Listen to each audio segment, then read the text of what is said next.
अस्सलाम वालेकुम my YouTube family, कैसे हैं आप लोग सब। उम्मीद करती हूँ कि आप लोग सब ठीक ठाक और बहुत खुश होंगे अपने घरों में। अच्छा जी, आज का जो मेरा व्लॉग है वो मॉर्निंग रूटीन और डे रूटीन के हिसाब से है और डे रूटीन पे ये एंड हो जाएगा। तो चलिए जी, अपनी मॉर्निंग की रूटीन मैं आप लोगों के साथ शेयर करती हूँ। आज मुझे बनानी थी दाल दाल चावल और कलेजी का सालन। और अपने लिए मैं कलेजी नहीं खाती हूँ, तो मैंने भुजिया बनाई थी आलू की, उसकी भी रेसिपी मैं आप लोगों के साथ शेयर करूँगी आगे चल के। यहाँ मैंने चावल भिगो दिए थे और रोटी बना रही थी। सुबह का टाइम था और काफ़ी जल्दी होती है सुबह में, तो बस जल्दी जल्दी हाथ चला रही थी। रोटी बनाए थे दो और दो पराठे बनाए थे अपने और अपने बच्चों के लिए, और अंडे वगैरह फ्राई करे थे। और यहाँ मैंने सबसे पहले उठते साथ ही दाल चढ़ा दी थी। दाल में मैंने मूंग मसूर की दाल ली है, अपने हिसाब से ले लीजिएगा आप जितना लेते हैं। और उसमें मैंने सिर्फ नमक नहीं डाला, सॉरी, पिसी मिर्ची और हल्दी ऐड करा है, और हरी मिर्चें, प्याज और लहसुन, बस, हाँ, और टमाटर, ये ऐड किया है मैंने इसमें। और इसको मैंने गलने के लिए छोड़ दिया था, क्योंकि ये काफ़ी टाइम लेती है और एक चूल्हा पूरा रिज़र्व हो जाता है इसके लिए, दाल के लिए। तो मैं ये सुबह में उठते साथ ही नाश्ते से पहले ही चढ़ा देती हूँ। अब मैं यहाँ रोटियाँ बेल रही थी, और रोटियाँ बेलते बेलते इतना शोर हो रहा था पीछे, मतलब बच्चे भी रो रहे थे और इतना गुस्सा आ रहा था मुझे इस टाइम पर, बहुत ज़्यादा। आज बच्चों ने इतना तंग करके रखा था कि शाम तक बस मेरे सर में इतना शदीद दर्द हो गया था कि मैं एडिट नहीं कर सकी व्लॉग, और वरना ये कल का व्लॉग था और मैं कल ही ये अपलोड करना चाह रही थी। लेकिन बस इतना शदीद मेरे सर में दर्द हो गया था कि मेरे हिम्मत नहीं हो रही थी, और फिर मैंने रात में मार पीट के भेज दिया था इनके पापा के साथ। मैंने कहा लेकर जाइए इन लोगों को, वरना या तो मैं पागल हो जाऊंगी या तो मैं इन लोगों को मार पीट के पागल कर दूंगी, तो आप इनको ले जाइए। तो इनके बाबा ले गए थे रात में, फिर इन्हें घुमा फिर आके, क्योंकि बच्चे जाते भी नहीं है ना कहीं, तो वो इरिटेट हो जाते हैं घर में रहकर। तो इस वजह से ना बस इन्होंने इतना तंग करके रखा हुआ था। इनके बाबा काम में बिजी थे दिन भर, तो इस वजह से वो भी नहीं आए थे, तो इन्होंने अपने बाबा की शक्ल नहीं देखी थी। तो खाली मेरी शक्ल देख देख के ये लोग परेशान हो रहे थे और मैं इन लोगों को देख के परेशान हो रही थी। खैर बच्चे हैं, लेकिन ये कि तंग करते हैं, तो इस वजह से ये सब बातें कर रही हूँ मैं। लेकिन ये कि जिसके पास नहीं है औलादें, अल्लाह पाक उन सबको नेक औलाद नसीब करे अल्लाह पाक। ये औलाद बहुत ही कोई कीमती चीज़ होती है, और हम इन्हें गुस्से में आके कुछ भी कह देते हैं, और गुस्से में इन पे गुस्सा करते हैं, इन्हें मारते हैं। ऐसा नहीं करना चाहिए, लेकिन बस क्या करें, आजकल के बच्चे इतना कोई ज़्यादा तंग करते हैं ना कि बस हद है।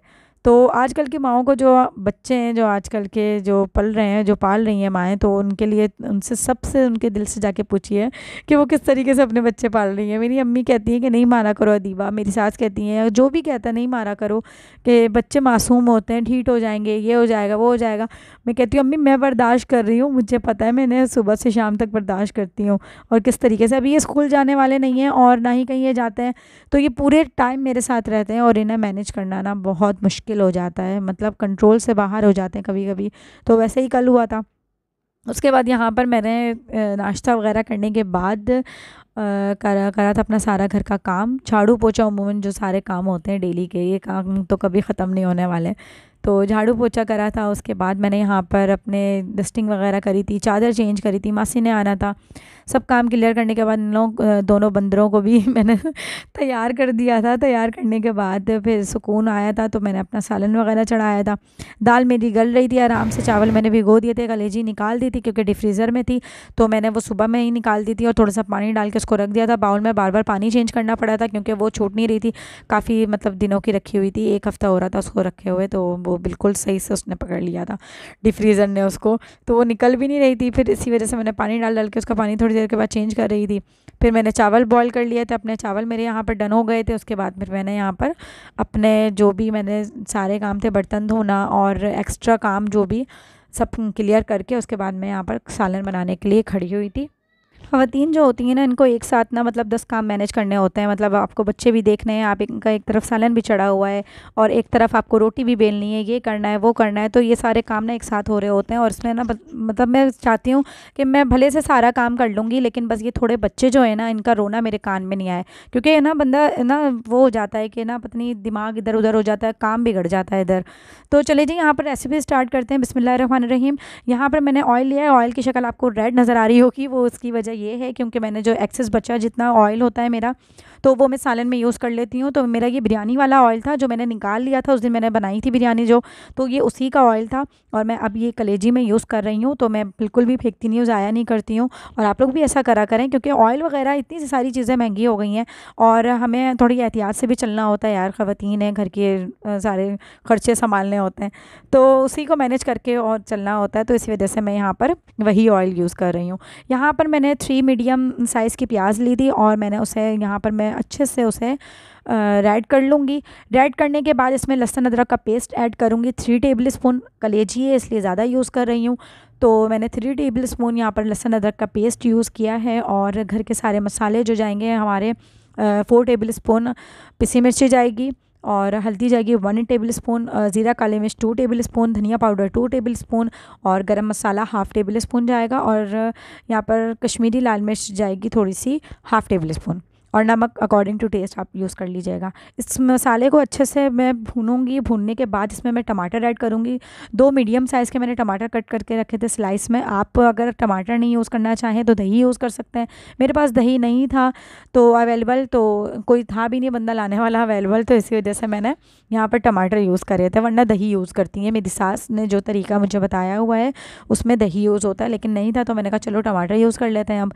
तो इसी वजह से मैंने यहाँ पर टमाटर यूज़ करे हैं। उसको अच्छे से टमाटर को मैं 15 मिनट तक दूंगी ताकि वो अच्छे से गल जाए। गलने के बाद ऑयल सेपरेट हो जाए, अच्छे से मसाला मेरा भून जाए, तो उसके बाद मैं यहाँ पर कलेजी ऐड कर दूंगी। और कलेजी ऐड करने के बाद मैं ज़रा सा पानी ऐड करूँगी, क्योंकि कलेजी का अपना पानी भी होता है तो छोड़ते हैं। तो मैं वहाँ पर यूज़ कर मतलब ऐड करने के बाद उसमें उसको कवर कर दूंगी। कवर करने के बाद मैं इसे तकरीबन 15 मिनट्स दूंगी हाई फ्लेम पे और 15 मिनट्स दूंगी लो फ्लेम पे, तो ये अच्छे से मेरी कलेजी यहाँ पर गल जाएगी।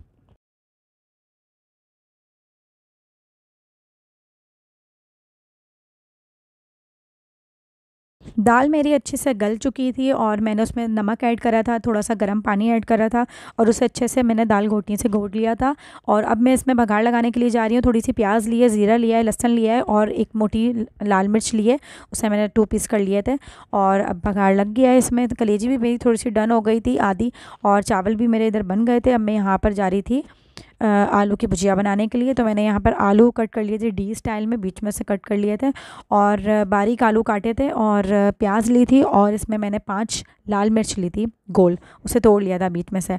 और यहाँ पर कलेजी ना 50% डन हो गई थी, फिर दोबारा मैंने इसे कवर कर दिया था। तो मैंने दोबारा यहाँ पर देखिए, अब यहाँ इसकी शक्ल भी आपको अच्छी नज़र आ रही है। और सालन मेरा यहाँ पर कलेजी मैं यहाँ पर चेक करूँगी डन हो गई थी और सालन भुन भी चुका था अच्छे से। मैंने यहाँ पर हरी मिर्च और हरा धनिया ऐड कर दिया था, दैट्स इट, और कुछ यूज़ नहीं करना।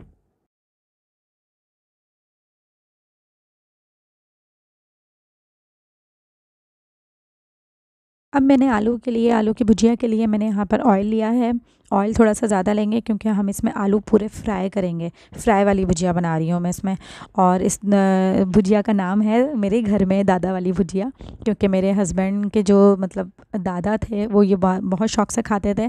तो मेरी जो सास है वो बना कर देती थी उनको, और अब ये है कि उनके पोते खाते हैं शौक से और उनको बहुत पसंद है। तो मुझे भी अच्छी लगती है भुजिया जब ऐसा कुछ बनता है ना कि बट है, कलेजी है, और ये सारी चीज़ें मैं नहीं खाती हूँ, सिर्फ बीफ का खाती हूँ मैं। और बीफ खाती हूँ और वो भी बिल्कुल फ्रेश, और चिकन भी खाती हूँ बिल्कुल फ्रेश बोटी। तो हड्डी वगैरह चबाने की आदत नहीं है, मैं नहीं चबाती, मुझसे ये सब खाया नहीं जाता है। तो मेरे हस्बैंड काफ़ी कोशिश करी उन्होंने शादी के बाद खिलाने की, बार बार मेरे मुंह में डालते थे और मुझे आके थूक देती थी, क्योंकि मुझे नहीं पसंद। एक चीज़ मैंने बचपन से नहीं खाई है जो चीज़, तो मैं कैसे खा सकती हूँ, क्योंकि मेरी अम्मी भी नहीं खाती ये सब चीज़ें, तो इसलिए मुझे ये सब। लेकिन ये है कि मेरे बच्चे खा लेते हैं, मेरे बच्चे अपने पापा के साथ पूरा साथ देते हैं, तो मैं उन्हें खिला देती हूँ कि ताकि किसी चीज़ की कमी नहीं हो, क्योंकि इन सब चीज़ों में तो खून भी तो होता है ना, कलेजी वगैरह में। और वो है टांग का सालन है, ये सब चीज़ें हैं, और बट हो गया, और भी काफ़ी सारी चीज़ें हैं। तो ये है कि बच्चों को तो खैर मैं सब कुछ खिला देती हूँ, मेरे बच्चे शौक से खा भी लेते हैं। नखरे हैं तो बस आज तक मेरे ही नखरे हैं मेरे घर में। और ये है कि हस्बैंड उठाते भी हैं, जब नाज नखरे उठाने वाला होता है तो करने में भी मज़ा आता है। तो कुछ भी अगर जैसे ऐसा कुछ बनाती हूँ मैं, तो वो मुझे बाहर से ला के कुछ खिला देते हैं, या मुझसे पहले पूछते हैं कि तुम क्या खाओगी। जब मैं ये बोलती हूँ कि मैं ये चीज़ बना रही हूँ, तो वो उनका पहला सवाल यही होता है कि तुम क्या खाओगी, क्योंकि उन्हें टेंशन हो जाती है कि यार ये तो खाएगी नहीं, 3 टाइम का मसला हो जाता है इसका। तो ये है कि वो 3 टाइम मेरा ये अच्छे से पूरा कर देते हैं, मुझे टेंशन नहीं होती है, इसलिए मैं पका भी लेती हूँ ये सब कि चलो यार मेरी तो कोई टेंशन नहीं है, मेरा एक अकेले का पेट है, वो भर देंगे, कोई मसला नहीं है। तो बस इसी वजह से ना नहीं खाती हूँ मैं, थोड़े नाज नखरे उठाने वाले हैं तो अवॉइड कर देती हूँ ये सब चीज़ें, वरना जिनके पास नहीं होता है तो ज़बरदस्ती ये है कि खाना पड़ता है, और सभी खा लेते हैं, फिर वक्त के साथ साथ सब बदल भी जाते हैं। लेकिन मेरी कुछ आदतें हैं जो कि नहीं बदली हैं अभी तक, हमारे वाली ही आदतें हैं, तो ये है कि मैं बदलना भी नहीं चाहती हूँ उन्हें। अच्छी आदतें हैं, सही है, कोई बुरी आदत नहीं है जिन्हें बदला जाए। बातें करते करते ना यहाँ पर पूरी भुजिया तैयार हो गई है। मैं आपको बता देती हूँ, और आपने देख भी लिया होगा वीडियो में, मैंने पहले प्याज ऐड करी थी, उसके साथ गोल मिर्चें ऐड कर दी थी, साथ ही रखी थी उसके तो मैंने वो ऐड कर दी थी। उसके 2 सेकंड के बाद या 5 सेकंड के बाद मैंने आलू भी ऐड कर दिए थे, नमक डाला था, और 3 चम्मच मैंने कुटी लाल मिर्च के डाले थे। आप अगर मिर्च कम खाते हो तो 2 डाल लीजिए, 1 डाल लीजिए, आप अकॉर्डिंग टू टेस्ट अपने ऐड कर दीजिएगा। और मैंने कुछ नहीं डाला है इसमें, बस ये अच्छे से मैं इसको बार बार चम्मच चला के मैं इसे लाल करूँगी, हर तरफ से लाल करूँगी। और ये थोड़ा सा टूटेगा भी क्योंकि आलू है बारीक कटा हुआ है, तो उसकी टेंशन नहीं लीजिएगा। लेकिन ये कि क्रिस्पी फ्राई मतलब भुजिया होती है ये, और ये बहुत अच्छी लगती है। बस हरा धनिया और हरी मिर्चें मैंने ऐड कर दी थी जब देखा कि मेरी फ्राई हो गई है भुजिया, और एक्सेस जितना भी ऑयल था तो मैंने टेढ़ा करके वो मैंने काफ़ी देर तक उसमें ना नीचे से प्लास लगा दिया था, सारा ऑयल एक तरफ चला गया था और सारी भुजिया एक तरफ मैंने कर दी थी। तो ये कि जितना भी इसका ऑयल था सब निकल गया था। फिर मैंने एक प्लेट में इसे सर्व कर दिया था, और ये बहुत अच्छा बना था। मैंने तो यही खाया था, दाल चावल था, अचार था, चटनी थी, ये सब सलाद वगैरह, ये सब खाना ना दिल भर के बंदा खा लेता है। बच्चे भी सुकून से सो रहे थे अपने, और ये है कि हमने भी सुकून से, बहुत सुकून से बल्कि खाना खा लिया था, चाय वगैरह पी ली थी। उसके बाद मेरे हस्बैंड चले गए थे। चलिए जी, मिलते हैं आप लोग से नेक्स्ट व्लॉग में, तब तक के लिए अल्लाह हाफिज़।